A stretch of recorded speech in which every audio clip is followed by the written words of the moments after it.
मैं अर्चना श्रीवास्तव आज आपके आओ समझें विज्ञान का चैप्टर 2 लेके आई हूँ। बच्चों, इससे पहले चैप्टर 1 में हमने 2 वीडियो दिया है जिसे मुझे उम्मीद है कि आपने देख लिया होगा और आपको पूरी तरीके से समझ में आ गया होगा। बच्चों, एक चीज़ देखो कि भोजन, वस्त्र और मकान हमारी मूलभूत आवश्यकताएं हैं।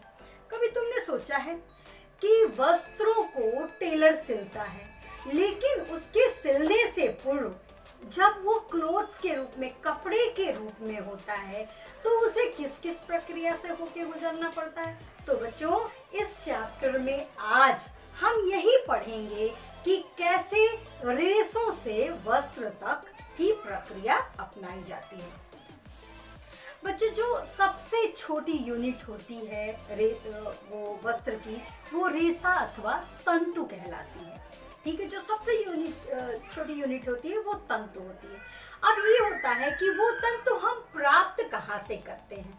तो बच्चों, उन तंतुओं को प्राप्त करने के लिए हम 3 स्रोत, प्राकृतिक तंतु, मानव तंतु और खनिज तंतु, यानी 3 प्रकार के तंतु होते हैं: प्राकृतिक तंतु, खनिज तंतु और मानव निर्मित तंतु।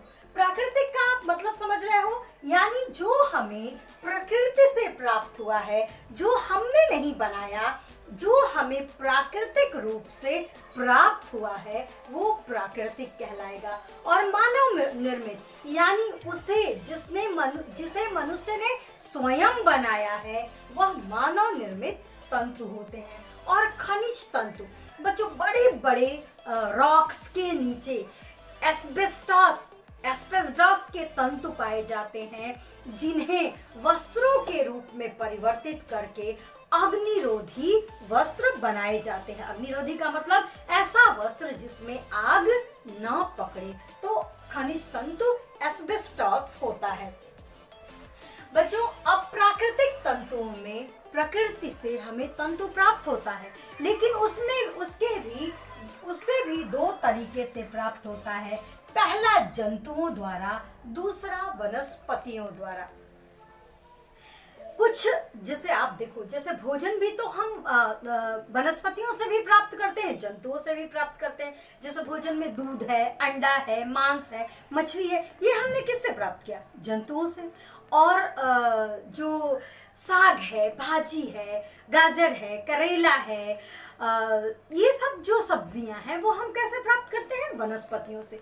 तो सेम उसी तरीके से जो वस्त्र भी है वो भी हम 2 तरह से प्राप्त करते हैं, जंतुओं द्वारा और वनस्पतियों द्वारा। जंतुओं से जो प्राप्त होने वाले तंतु हैं, उनमें प्रमुख रूप से ऊन और रेशम ही हैं। ऊन आप जानते हो, ऊन भेड़ के बालों से, भेड़, याक, आप जानते हैं हिमाचल प्रदेश के तरफ कुछ याक पाले जाते हैं, तो वो उनके बालों से, भेड़ों से और कुछ बकरियों के जो बाल हैं उनको काट के हम ऊन प्राप्त करते हैं। और रेशम, शहतूत के पेड़ पर रेशम के कीट पाले जाते हैं, और वो जो रेशम के कीट हैं वो कोकून निर्मित करते हैं, और उन कोकून से हम रेशम प्राप्त करते हैं। बच्चों, आपने महसूस किया होगा कि सिर के बालों की अपेक्षा जो शरीर के रोए होते हैं, उनके बाल ज़्यादा मुलायम होते हैं। तो उसी तरह है ना, बालों की क्वालिटी होती है कि जैसे दाढ़ी के रूखे बाल और ये शरीर के नर्म और मुलायम बाल, इसी तरह भेड़ों में भी उनके जो शरीर पे बाल पाए जाते हैं वो काफ़ी नर्म और मुलायम होते हैं। बच्चों, अब ऊन के लिए भेड़ों का पालन किया जाता है। उन्हें सिक्किम, उत्तराखंड, अरुणाचल प्रदेश, है ना, इन सब, हिमाचल प्रदेश, इन सब जगहों पे भेड़ पालन किया जाता है। और उस भेड़ पालन में जो अच्छी नस्ल की भेड़ें होती हैं, उनके ऊन से जो ऊनी वस्त्र हैं वो बनाए जाते हैं।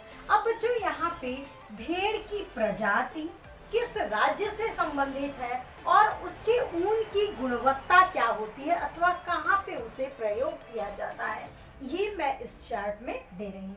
बच्चों पहली प्रजाति है बाखरवाल, जो जम्मू और कश्मीर में पाई जाती है और ये ऊनी शालों के लिए प्रयोग की जाती है ना।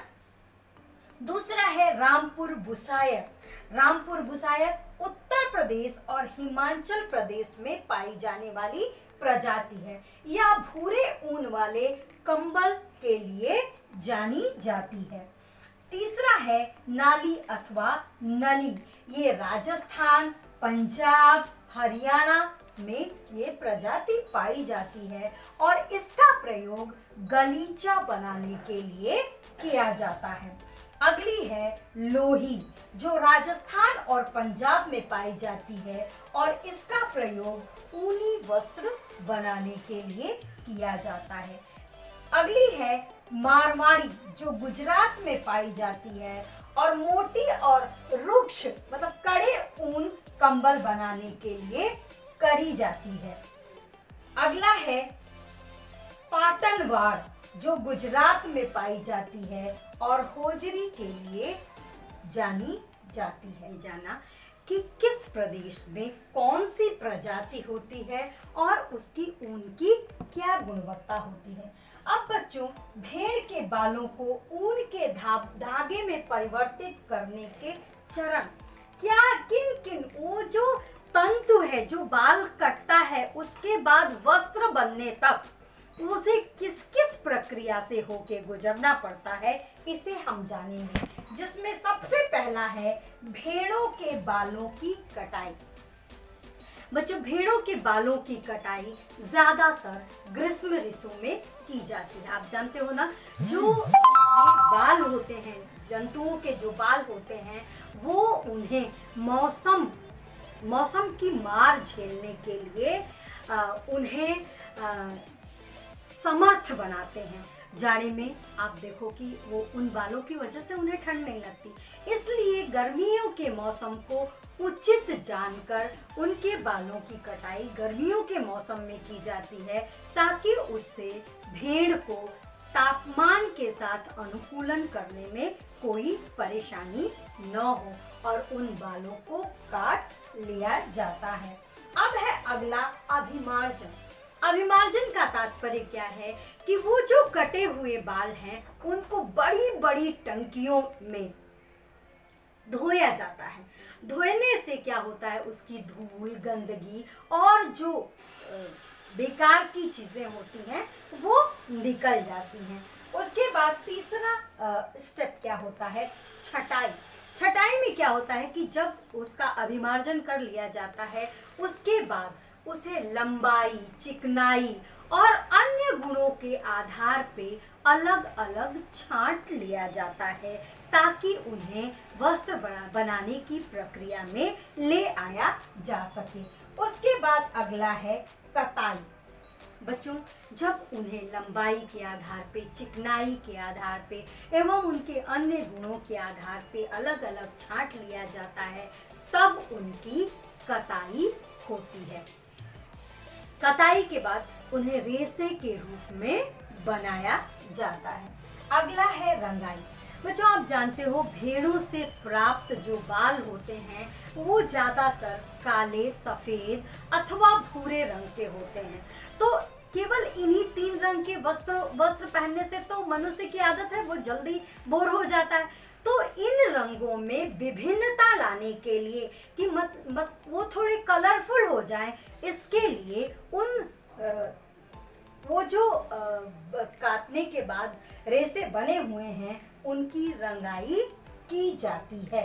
उसके बाद रंगाई के बाद उनसे ऊनी धागा बना लिया जाता है। मशीनों में उन्हें प्रोसेस्ड करके ऊनी धागा बना लिया जाता है। बच्चों, तो ये आपने जाना कि कौन सी प्रजाति होती है और ऊन को धागा बनने में किन चरणों को फॉलो करना पड़ता है। बच्चों एक चीज जानो कि भेड़ों की संख्या की दृष्टि से चीन और ऑस्ट्रेलिया के बाद भारत का विश्व में तीसरा स्थान है और गुणवत्ता की दृष्टि से न्यूजीलैंड की मेरिनो भेड़ों से सबसे अच्छा ऊन प्राप्त होता है। क्या नाम है? मेरिनो भेड़ जो न्यूजीलैंड में पाई जाती है, उसका ऊन सबसे अच्छा माना जाता है। बच्चों, ऊन उद्योग हमारे देश में अनेक व्यक्तियों के जीविकापार्जन का साधन है।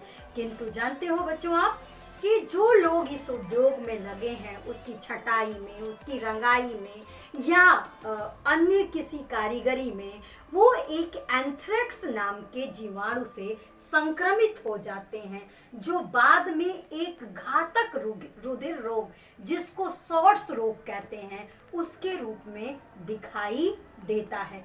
किसी भी उद्योग में कारीगरों द्वारा ऐसे जोखिमों को झेलना व्यवसायिक संकट कहलाता है।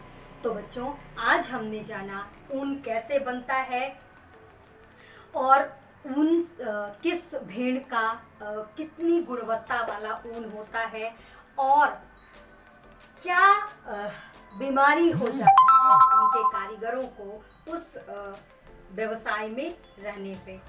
तो बच्चों, आज के लिए बस इतना। और हमेशा की तरह मैं इस चार्ट पेपर की फोटोकॉपी वीडियो के लास्ट में दूंगी। अगर आपको कुछ नहीं समझ में आता है तो आप मुझे अपने व्हाट्सएप ग्रुप में पूछ सकते हैं या फिर कमेंट बॉक्स में मुझे लिख सकते हैं, मैं उनके उत्तर दूंगी। और इसी के साथ मैं विदा लेती हूँ। स्वस्थ रहिए, सुरक्षित रहिए, घर पर रहिए।